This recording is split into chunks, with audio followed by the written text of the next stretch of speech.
The highway drive that I'll never forget. I should have stopped driving hours ago. The digital clock on my dashboard glowed 3:47 a.m., its green numbers burning into my tired eyes like accusatory fingers. But I couldn't stop. Not yet. I had to reach Denver by morning for the most important job interview of my life. And I'd already lost too much time dealing with my car troubles earlier.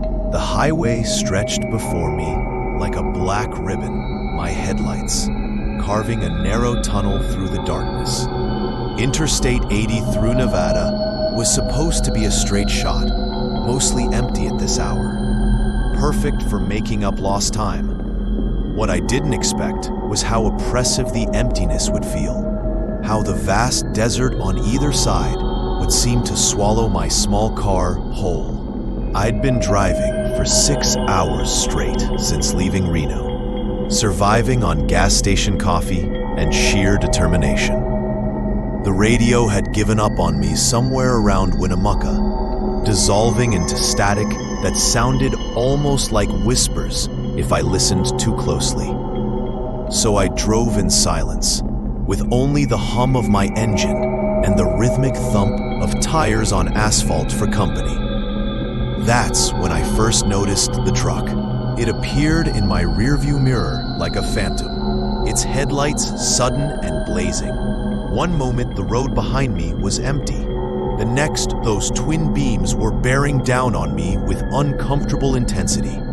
The truck was maintaining a steady distance, maybe 50 yards back, but something about it made my skin crawl. Its headlights were too bright, too white, like surgical lights in an operating room. I pressed the accelerator, pushing my car up to 85. The truck matched my speed effortlessly. When I slowed down to 70, it slowed too, maintaining that exact same distance. It was following me. I was sure of it. But why? The next exit wasn't for another 40 miles. Out here in the Nevada wasteland, there was nowhere to go, nowhere to hide. Just endless black desert and that relentless presence behind me. I tried to get a better look at the truck in my mirrors, but its headlights were so bright they washed out everything else. I couldn't make out the make or model, couldn't see who was driving it. It was just a dark silhouette, backlit by those piercing beams. My hands grew slick with sweat on the steering wheel. I told myself I was being paranoid, that it was just another long-haul trucker making the same late-night run I was. But truckers usually used CB radios to communicate, and this one seemed content to just follow mile after mile. It stayed there, never gaining, never falling back. A mechanical predator stalking its prey. I tried changing lanes, moving into the left lane, even though there was no other traffic to pass. The truck followed. I moved back to the right lane. It followed again. The message was clear. It wasn't interested in passing me. It wanted something else. By 4:30 a.m., my nerves were frayed. I'd been driving with this thing behind me for over an hour, and the psychological pressure was becoming unbearable. Every time I glanced in the rearview mirror, those headlights were there, boring into me like hostile eyes. That's when I saw the rest stop sign. Next services 2 miles. I'd never been so relieved to see those words. I could pull over, let this creep pass me by, maybe even call the highway patrol if he tried anything. 2 miles felt like 20, but finally I saw the blue glow of the rest stop's lights cutting through the darkness. I signaled right and took the exit, my heart hammering in my chest. Please, I thought, please just keep driving. This will all be over in a minute. But the truck signaled too. It followed me down the exit ramp, its engine growling like a hungry beast. The rest stop was one of those minimal affairs. A parking lot, some picnic tables, restrooms, and a single flickering streetlight that created more shadows than it dispelled. At this hour, it was completely deserted. I parked near the restrooms, as close to the light as possible, and killed my engine. The truck pulled into the far end of the parking lot and stopped. Its headlights, still blazing, still pointed directly at me. For several minutes, nothing happened. We sat there in our vehicles like two gunfighters, sizing each other up. I couldn't see the driver through the glare of the headlights. Couldn't tell if he was watching me or planning something. The silence was crushing. Finally, I worked up the courage to get out of my car. I needed to use the restroom anyway, and maybe whoever was in that truck would reveal themselves. At the very least, I could get a look at the license plate. The moment my feet hit the asphalt, the truck's engine revved. Once, twice, 3 times. The sound echoed across the empty desert like a challenge. But the driver didn't get out, didn't show himself. Just sat there in that mechanical beast, hidden behind the blazing headlights. I walked quickly to the men's restroom, my footsteps unnaturally loud in the desert silence. The fluorescent lights inside flickered and buzzed, casting everything in a sickly green pallor. I splashed cold water on my face, trying to calm my nerves, trying to think rationally. Maybe it was just a coincidence.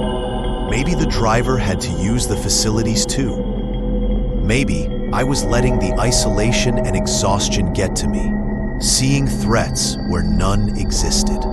But when I stepped back outside, the truck was gone. The parking lot was empty, except for my car sitting alone under the flickering streetlight. I looked around wildly, but there was nowhere the truck could have gone without me hearing it. The exit ramp was the only way in or out, and I would have heard an engine that size starting up and driving away. It was like the truck had simply vanished.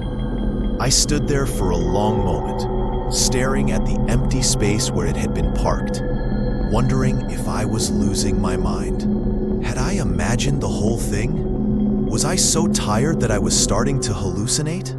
But no, I could still smell diesel exhaust in the air. The truck had been real. I got back in my car and sat there with the doors locked, trying to process what had just happened. After 15 minutes of seeing nothing but empty desert and hearing nothing but wind, I decided to get back on the highway. Denver was still 300 miles away, and I couldn't afford to lose any more time. I merged back onto Interstate 80, pushing the truck incident to the back of my mind. Whatever had happened back there, it was over now. I was alone on the highway again, just me and the endless Nevada night. But 20 minutes later, the headlights appeared again. This time, they materialized not behind me, but ahead of me, growing larger as I approached. At first, I thought it was just another vehicle coming toward me in the opposite lanes. But as the distance closed, I realized the headlights were in my lane, facing me head on. I swerved into the left lane, my heart jumping into my throat. But the headlights swerved too, staying directly in front of me. I yanked the wheel back to the right, and again the headlights matched my movement. It was playing chicken with me. I slammed on the brakes, tires squealing against asphalt, and watched in horror as the headlights rushed toward me.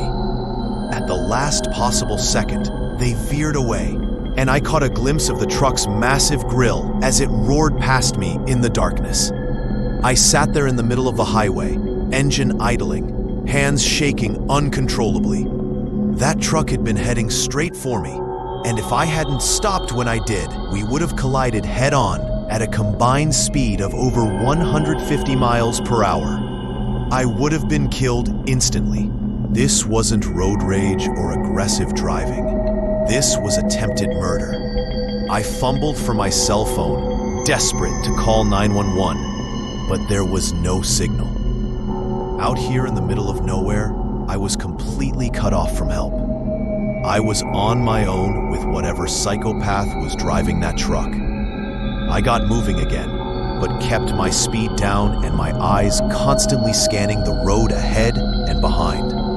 For the next hour, I saw nothing but empty highway. No headlights, no taillights. Nothing. The truck seemed to have vanished again. But I knew it was still out there somewhere, waiting. I reached my destination, and everything seemed normal after that. But even now, whenever I drive on highways late at night, I can still feel that truck somewhere behind me.